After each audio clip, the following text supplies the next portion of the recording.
What's up, everybody? I'm Brad. Welcome to Sports Magazine Collector. Today, we're going to take a deeper look at sports magazine collecting versus sports cards collecting.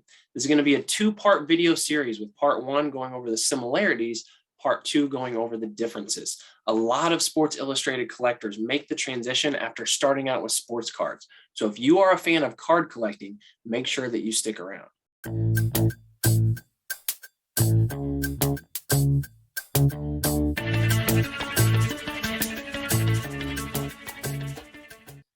Okay, so let me say, I'm a huge sports card collector. I've been collecting sports cards since I was 7 years old, still have a pretty decent collection. Some of the main guys I collect are Jerry Rice, Steve Young, Kobe Bryant, Adam Wainwright, Yadier Molina, Albert Pujols. Probably tell who my favorite teams are. But like many other people, during the pandemic, I got back into sports card collecting. People were stuck at home, had some extra free time, started pulling out those old collections, and that's what happened to me. However, I quickly realized that the hobby of sports cards collecting is much different from how I remembered it as a kid. Okay, first off, it was a pretty big bummer to find out that I'm not going to be able to retire on my Ken Griffey Jr. rookie card. But secondly, I had to educate myself on the world of grading cards. So PSA, BGS, SGC, CGS, HGA, a lot of acronyms going on. Then you got all these parallels, variations, short prints. These were things I had no idea about when I was a kid collecting in the 90s. And I will say it got to be a little bit overwhelming. It also started to feel a little bit watered down. Regardless, though, my love for sports cards still runs very, very deep. However, ever since I stumbled onto the hobby of collecting sports magazines, I've been absolutely hooked.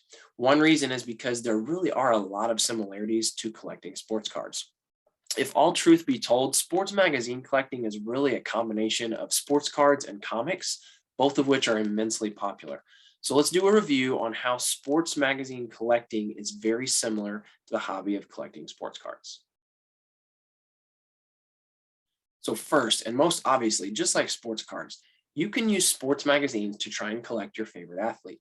With sports cards, a lot of people have something called a PC or personal collection. These are cards that the collector really loves and plans on keeping regardless of the value. Usually it's going to be someone's favorite player or an athlete who they have some sort of special connection with.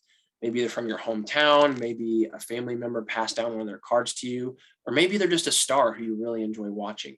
Whatever the reason, sports magazine collecting can work the exact same way. I mentioned all of my PC guys earlier in this video.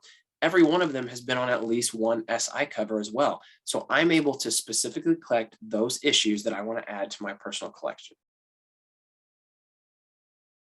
Aesthetics. A lot of my favorite cards are because of how cool they look or just how awesome I think the photo is. Here's an example of a card I really like.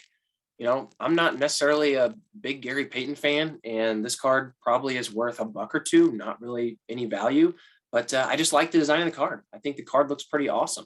Sports Illustrated issues work the same way because they often feature elite photography and some really cool looking covers.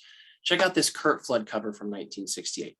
This is an amazing looking cover. Now, Curt Flood might not be the biggest baseball name out there. I think he's going to sink into the Hall of Fame at some point for his overall contribution to the game.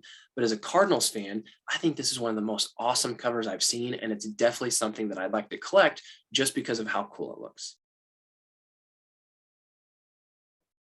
With sports cards, it's all about the rookie card. Collectors are always looking to get that first-year card from their favorite and best players.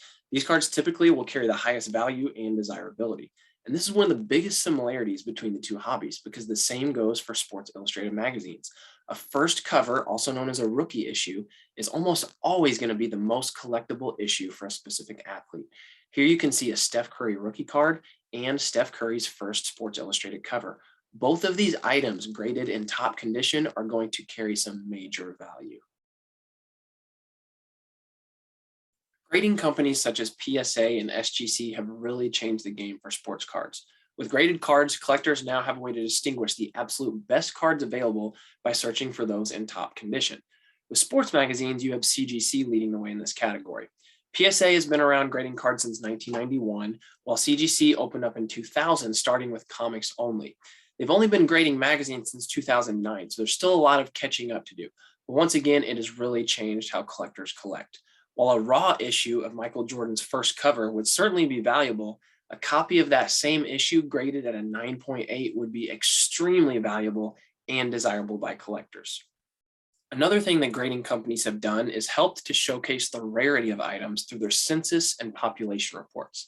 A POP report is a database that shows exactly how many copies of each card have been graded and what the breakdown is per grade. So let's take a look at example here within PSA's POP report. You can see here we're looking at the famous 1952 Topps Mickey Mantle card. And so if you look in the bottom right corner, you can see there have been a total of 1,483 copies of this card graded by PSA. It also breaks it down by the actual grades. You can see there have only been 3 PSA 10s, 6 PSA 9s, and so on. So this really allows for you to know just how rare your item is, and it plays a huge factor in what someone is willing to pay for it. So you can see on this census report that there have only been a total of 24 Mickey Mantle first covers graded, or 27 if you count the 3 that have been designated as restored. You can also look at the breakdown of the specific grades. So there have been 0 9.8s, there have been 2 9.6s, there have been 6 9.4s, and so on. Now, if you've seen a prior video, you know that I've talked about just how rare these magazines are compared to the sports cards. I hope that you're taking note of these numbers. Just to recap, the 1952 Mickey Mantle Topps card, we've had 1,483 graded, and the Mickey Mantle first cover for SI, there's only been 27. The scarcity of these Sports Illustrated in newsstand, it's insane. But the point is this: grading has changed the game for both sports cards and sports magazines in terms of knowing the rarity of an item and in terms of distinguishing the condition that that item is in.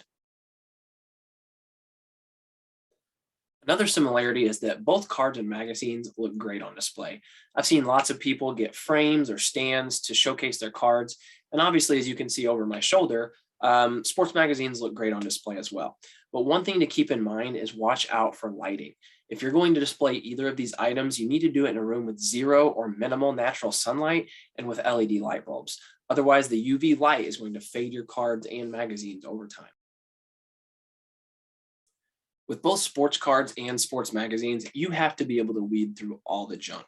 There are lots of worthless items out there. For sports cards, you've got all the junk wax, and you've got these massive amounts of base cards that are pretty much worthless. They're not rare. They're just your everyday, run-of-the-mill, non-rookie, non-insert cards. Even a base card of a Hall of Famer may only be worth 50 cents or so. And for magazines, I like to compare the base cards to the subscription issues of Sports Illustrated. If you haven't watched my prior video on the basics of collecting Sports Illustrated, make sure you do, because the concept of a newsstand versus a subscription, probably the number one thing that you need to know in this hobby. There are thousands and thousands of issues out there with mailing labels that for the most part don't have any value. But the good thing is when you're hunting down sports cards or magazines, all these bulk items kind of make the search more fun when trying to track down the items that actually do have some value. The market for buying sports cards has largely moved online. Where local card and hobby shops used to dominate, they're now unfortunately few and far between. This is given to the rise of eBay and several other online platforms as massive sellers of sports cards. The good thing is, if you are familiar with navigating the landscape of buying sports cards online, this landscape is very similar for buying sports magazines. A simple search on eBay will bring up thousands and thousands of Sports Illustrated issues and other sports magazines for sale. Other common sites to purchase sports cards, such as MySlabs, Heritage Auctions, and Facebook Marketplace, are also excellent online locations to pick up sports magazines. When it comes to collecting sports cards, many people are primarily interested in the value. In fact, the hobby has been swarmed in the past couple of years with people who would consider themselves more of investors than collectors. Now, when it comes to a card having significant value, there are several factors to look at.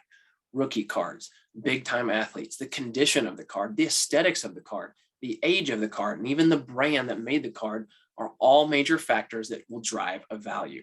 Every single one of these factors is the same when it comes to driving the value of a sports magazine. First covers, big time athletes, highly graded copies in good condition, covers with awesome photos, the age of the magazine, and the brand, Sports Illustrated being number one, are all reasons why or why not a sports magazine would hold value. Okay, so now you have a rundown on the similarities between the hobby of collecting sports cards and collecting sports magazines. The second part of the segment is going to highlight the main differences between sports cards and magazines. So definitely make sure you check out the part two video. And if you're interested in this topic, please go ahead, hit the like button, hit the subscribe button. I'll be sharing lots and lots more content on how you can be an expert in the area of sports magazine collecting. Also, drop a comment if you have any thoughts, questions, or suggestions. Trivia time. Last video, I asked who was the first hockey player ever featured on a Sports Illustrated cover. The answer is Hall of Famer Jean Beliveau, who was on the cover in 1953. Today's trivia question: which Sports Illustrated issue was the first to ever feature more than one Hall of Famer on the cover? Leave your answer in the comments and check back on part two for the correct response. See you guys.